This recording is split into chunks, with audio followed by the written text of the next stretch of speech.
अग्निपथ योजना को लेकर देश में मचे बवाल के बीच रविवार को सेना, वायुसेना और नौसेना की ओर से प्रेस कॉन्फ्रेंस के जरिए इस योजना से जुड़ी कई अहम जानकारी साझा की गई है।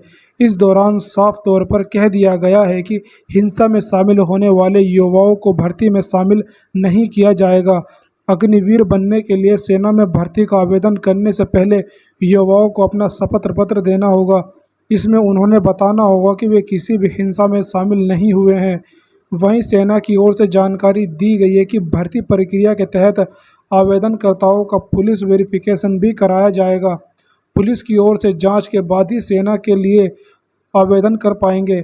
अगर एफआईआर में भी किसी भी का नाम या किसी भी प्रक्रिया में शामिल होया पाया जाता है। दरअसल केंद्र सरकार की ओर से अग्निपथ भर्ती योजना की घोषणा के बाद ही बिहार, पश्चिम बंगाल, तेलंगाना जैसे राज्यों में प्रदर्शन हुआ और ट्रेनों को जला दिया गया और बसों को फूंक दिया गया। इसी तरह गवर्नमेंट ने अपनी तरफ से एक योजना को निकाला है।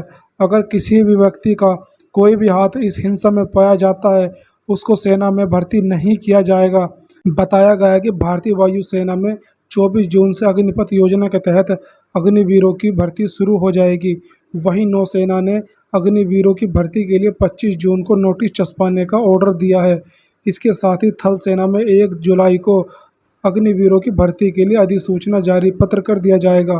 प्रेस कॉन्फ्रेंस में कहा गया है कि सेना अग्निपथ योजना के तहत करीब 40,000 अग्निवीरों की भर्ती के लिए 83 रैलियों का आयोजन किया जाएगा। प्रेस कॉन्फ्रेंस में यह भी कहा गया है कि सेना में भर्ती के लिए अग्निपथ योजना के तहत भर्ती रैलियां अगस्त, सितंबर और अक्टूबर में पूरे भारत में आयोजित की जाएगी। लगभग 25,000 अग्निवीरों का पहला बैच दिसंबर में सेना में शामिल किए जाने की योजना है। वहीं अग्निवीरों के दूसरे बैच को अगले साल यानी फरवरी 2023 में सेना में शामिल किए जाने की योजना बनाई गई है। सेना की ओर से सोमवार को अग्निपथ योजना के तहत भर्ती शुरू कर दी जाएगी। वहीं रक्षा मंत्रालय ने रविवार को कहा है कि उनकी ओर से सशस्त्र बलों की उम्र संबंधी प्रोफाइल को घटाने के लिए सुधार लाए जा रहे हैं। साथ ही हर साल करीब 17,600 कर्मचारी समय से पहले ही रिटायरमेंट ले लेते हैं।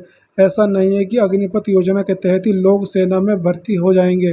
केंद्र सरकार द्वारा अग्निपथ योजना के ऐलान के बाद से इस स्कीम को लेकर लगातार हिंसक विरोध प्रदर्शन हो रहे हैं, जहां इसका विरोध अभी थमा नहीं है। वहीं इस मामले में हरियाणा सरकार ने अग्निपथ भर्ती योजना के विरोध को देखते हुए सोमवार को महेंद्रगढ़ और झज्जर जिलों में सभी प्राइवेट कोचिंग सेंटरों को बंद करवा दिया गया है। साथ ही झज्जर के डीएम और अगले आदेश तक सभी प्राइवेट कोचिंग सेंटरों को बंद करने का आदेश दे दिया है। इसके अलावा जिले में धारा 144 भी लागू कर दी गई है। दरअसल केंद्र सरकार की ओर से अग्निपथ योजना के विरोध में हरियाणा के कई इलाकों में हिंसा प्रदर्शन हो रहे हैं, जहां पर दंगाइयों ने दिल्ली एनआरसी से सटे सोनीपत जिले में रोहतक पानीपत नेशनल हाईवे को बंद कर दिया था। इसके अलावा कतत, फैजाबाद और जीत में सभी विरोध प्रदर्शन किए गए।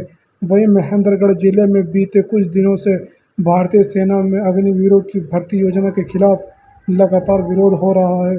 इस दौरान झज्जर के डीसी ने कहा है कि धारा 144 लागू लगा दी जाए, कोई सार्वजनिक संपत्ति को नुकसान न पहुंचाए, इसलिए इस धारा को लगाना पड़ रहा है।